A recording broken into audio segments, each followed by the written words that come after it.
So welcome to Art of the Pacific, everybody. This is our first video for our new unit on Pacific art. And this is a complex of structures called Nan Madol, and that translates to in the space between things, which that translation will become clear as we're talking about the piece. So in terms of Pacific art, we are kind of northeast of Australia. We are in a place called Micronesia in the Pacific Ocean. And we are talking about a group of people called the Saudeleur dynasty. And you can see that in the first sentence that I have on the slides. This structure or series of structures was the political and ceremonial center of that dynasty. And it was built from around the 1200s, so that would be the 13th century, to the 1600s or 17th century ACE. And it is a collection of about 100 artificial islets. Now, islet is a small island. So these are built by the people under the direction of the leaders of the Saudeleur dynasty. And they get the people to move stones from one side of the island, Pohnpei, not Pompeii, but Pohnpei, which is about 25 miles away from where Nan Madol was eventually located. So imagine an island, and then on one side you have the stones that they're going to use. 25 miles they move those, and then they create these artificial islands in the water. That's what Nan Madol is. And it really shows the power of the rulers of the Saudeleur dynasty, that they got this done and got the people to do this. Because imagine how hard it would be to move these giant volcanic rocks across the island, 25 miles across. So it is quite a feat, and reminds me a lot of when we talked about Stonehenge or the pyramids, just the incredible discipline, the work, and the power of a ruler to get people to do that. Eventually, the Saudeleur dynasty, they rule for hundreds of years. They become more tyrannical as the years go on, and they were eventually overthrown, and the site was abandoned. But like all places that have this, sense of awe in how it was made, you do have mythologies that explain, the improbable, nature of it, and like birds building it or magic. When again something is so incredible in terms of human achievement that we kind of look beyond to mythologies or otherworldly explanations, and that's no different here. You definitely have that. So let's take a look content-wise. So about 1,000 people lived here on these artificial islands. So imagine the stones set up on top, or still in context, sorry, set up on the coral. And like Versailles, and let's say like the King Louis XIV, the leader here in Nan Madol made his rivals live here in this man-made structure, and so he could keep an eye on them and keep them under control. And also the society, the Saudeleur dynasty, was set up with a very, very strict social hierarchy system. And that social hierarchy of where you stood within the society was reflected in the size of the buildings, the amount of decoration, the objects that they found within the buildings during the excavation, like beads and certain things like that that somebody might wear. And like location too. Nobility was typically separated from the general population. The one thing I like here, if you're wondering what the heck eels are doing and turtles, and in Nan Madol, like spaces in between, there are a lot of canals between each little islet. Since there are about 100 islets, there are canals, so that you'd boat in between them. And they also had little canals that would encourage eels to come in from the Pacific Ocean, and they would kind of train them, I imagine. They knew they were going to be fed.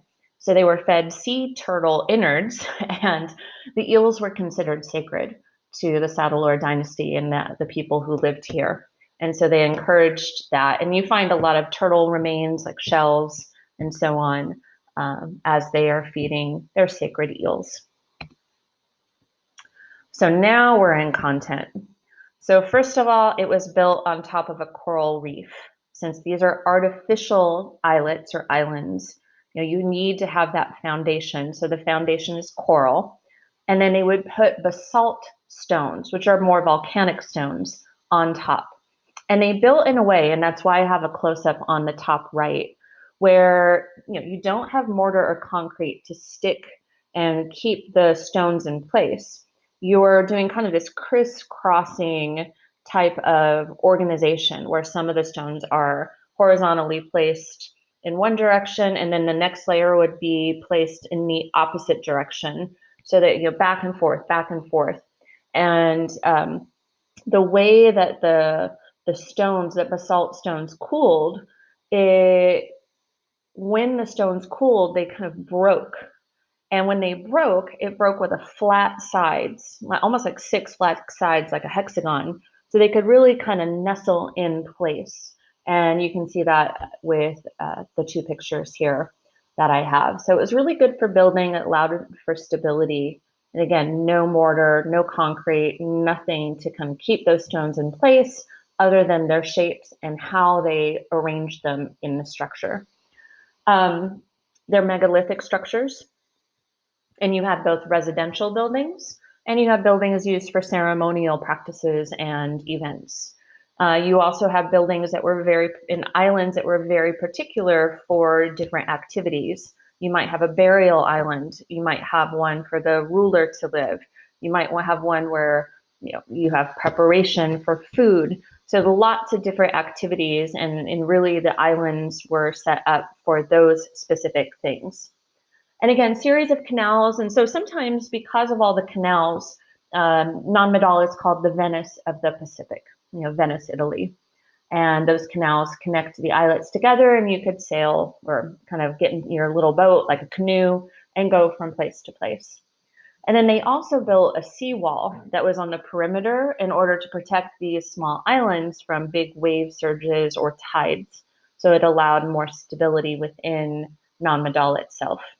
And the most elaborate building in the complex was the Royal Mortuary, with about 25 feet tall walls. And this is where you would have the most important people, like the chiefs of the Saddler dynasty, buried. And then I believe that is it for content. So I'm going to go back to just this first page so we can talk a little bit again about formal qualities and function, but I wanted you to look at the image on the right so you could see all those, everything in orange there basically are those small islets. Remember, everything had a particular function. People would live here, but people would also live on the island as well. So it's very similar to Versailles. I think that's a very good, relatable art piece, where you have this kind of absolute ruler, like the Saddler dynasty here, the chiefs, versus like a Louis XIV. You want your rivals to live here, just like Louis did. And it was like this functioning little city on its own. And both those have that in common. And what's interesting in the Nan Madol, like if they wanted fresh water, they had to go on the island. If they wanted food, they had to go on the island, the main island, to get it.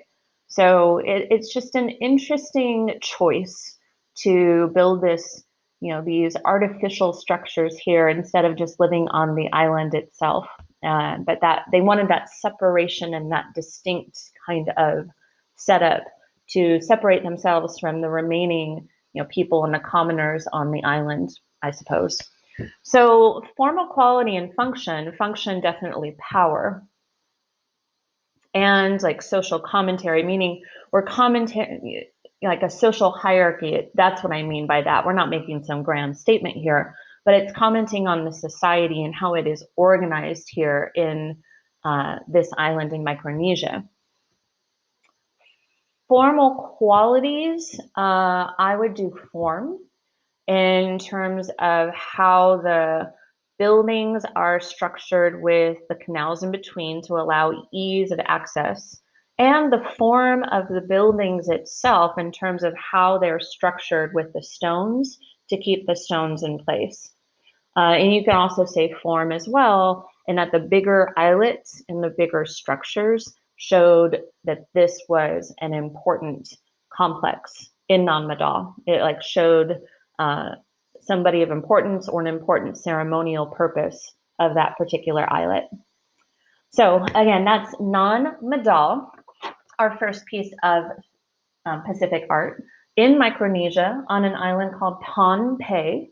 And again, I would relate it to Versailles.